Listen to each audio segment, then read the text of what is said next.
Hi అండి, అందరికీ నమస్కారం అండి. ఫ్రెండ్స్, ఇప్పుడు అందిన వార్త. ఇక ఏపీలో మరో ఘోర విషాదం.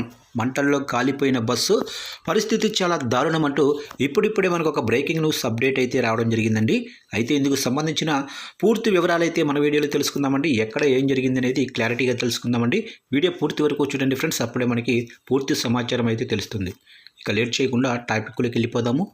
ఇక ఏపీలో మరో ఘోర బస్సు ప్రమాదం చోటు చేసుకుంది. ఈ ఘటనలో ముగ్గురు మరణించగా మిగిలిన వారంతా కూడా ప్రాణాలతో బయటపడ్డారు. ఇక పోలీసుల వివరాల ప్రకారం నెల్లూరు నుంచి హైదరాబాద్కు 36 మంది ప్రయాణికులతో వెళుతున్న ఏఆర్బీసీవీఆర్ ప్రైవేటు ట్రావెల్ బస్సు బుధవారం అర్ధరాత్రి 2 గంటల తర్వాత నంద్యాల జిల్లా సిరివెల్ల మండలం సిరివెల్ల మెట్ట వద్ద ఈ ప్రమాదానికి గురైంది. బస్సు టైరు ఒక్కసారిగా పేలిపోవడంతో వాహనం అదుపు తప్పి డివైడర్ను దాటి ఎదురుగా వస్తున్న కంటైనర్ లారీని ఢీకొట్టింది.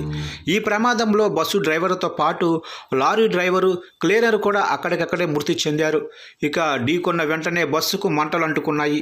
అదే సమయంలో అటుగా వెళుతున్న ఓ డీసీఎం డ్రైవరు వెంటనే బస్సు అద్దాలను పగలగొట్టడంతో ప్రయాణికులు ప్రాణాలతో బయటపడ్డారు. మంటలు తీవ్రంగా వ్యాపించడంతో లారీ కూడా పూర్తిగా కాలిపోయింది.